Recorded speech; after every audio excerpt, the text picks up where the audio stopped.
You've probably seen the clip where someone stands like Wonder Woman for 2 minutes before a big interview, and supposedly their testosterone spikes, their cortisol drops, and they walk in like a different person. It's one of the most watched TED Talks of all time, tens of millions of views. And for over a decade, people have repeated it as fact. Here's the problem. When other scientists tried to repeat that exact experiment, with more people, more careful methods, the hormone changes just didn't show up. So today, we're doing something a little different. We're going to separate what's actually real about posture and stress hormones from what got exaggerated. And honestly, the real version is still pretty interesting.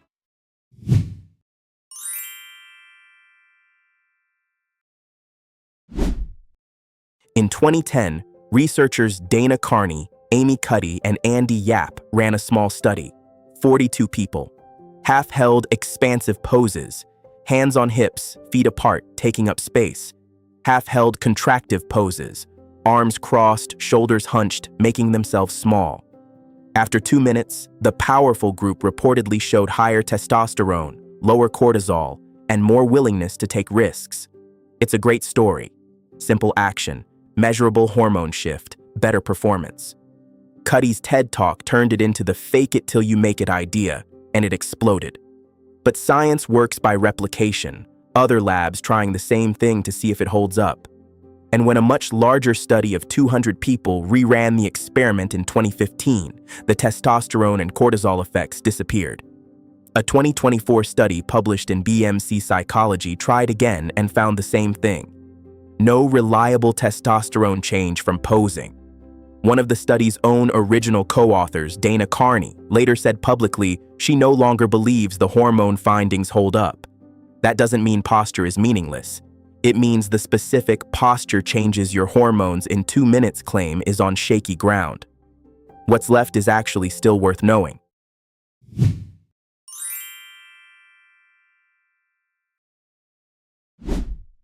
You know the posture, head jutted forward, staring at a phone or screen, sometimes called tech neck or text neck. Here's what's real about it, no exaggeration needed.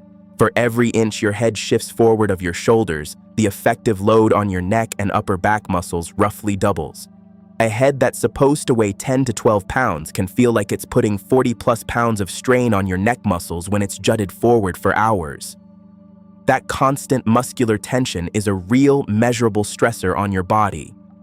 Chronic muscular tension and pain are well-documented triggers for the body's stress response, meaning sustained bad posture can keep your nervous system in a low-grade, on-edge state, which over time is linked to elevated cortisol patterns. So the honest version isn't slouching turns off your androgen production. It's chronic postural strain is a real physical stressor, and your body treats real physical stressors as reasons to stay in stress mode.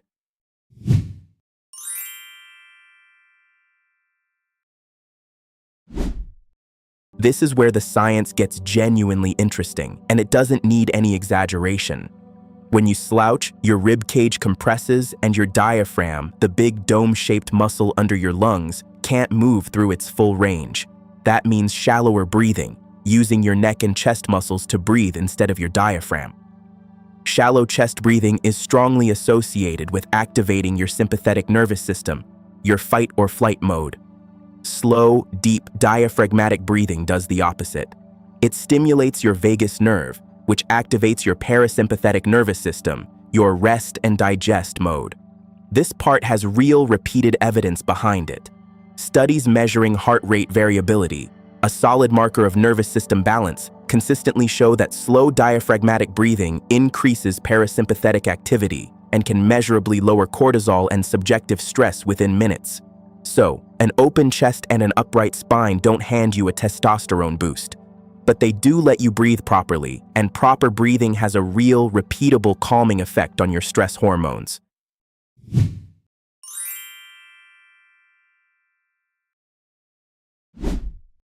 Even after the hormone claims fell apart, researchers kept studying the psychological side of posture, how you feel, not what your blood work shows. That part has held up better. A 2015 study by researchers Eric Pepper and Nair et al. Found that people who sat upright while doing a stressful task reported more energy, better mood, and less fatigue compared to people who slouched through the same task, even with no hormone measurement involved at all. Other studies on posture and mood consistently find the same pattern. Upright posture is linked to more positive self-talk, more confidence in how you rate your own performance, and lower reported stress, even when actual cortisol doesn't move. In plain terms, standing tall probably won't change your biology in 2 minutes, but it can change how you interpret the situation you're in and how confident you feel walking into it. That's not nothing, that's just psychology instead of endocrinology.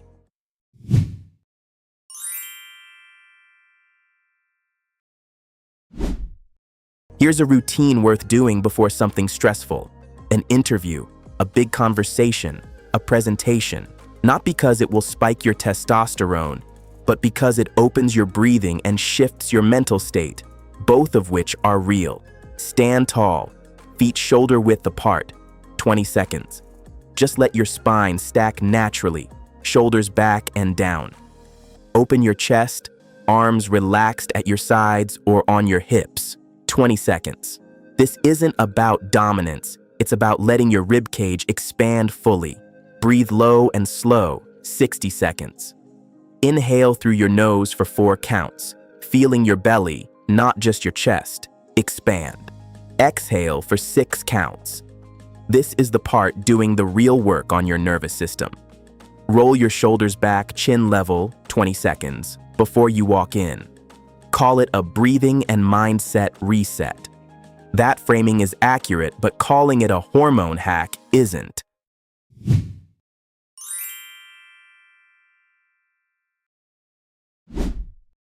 If you sit hunched most of the day, your mid-back, thoracic spine, and rib cage lose mobility over time, which makes that shallow breathing pattern worse.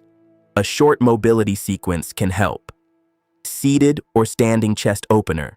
Clasp hands behind your back, gently lift your chest, hold 20 seconds.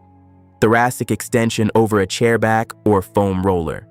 Hands behind your head, gently arch backward over the support, 5 to 8 slow reps. Cat-cow on hands and knees. Slowly arch and round your spine, syncing with your breath, 8 to 10 reps. Doorway chest stretch. Forearm on a door frame, gently rotate away, 20 to 30 seconds each side. Do this a few times a day, and you're directly addressing the actual mechanism, restricted rib and diaphragm movement, instead of chasing a hormone effect that likely isn't there. So, here's the honest summary. Your posture almost certainly isn't turning your testosterone up or down. That part of the viral story didn't survive real scientific scrutiny. But posture does affect how well you breathe, how your nervous system responds to stress, and how confident you feel. And all of that is backed by real, repeated research. Stand tall because it helps you breathe and think clearly, not because it's a hormone cheat code. If you found this useful, subscribe.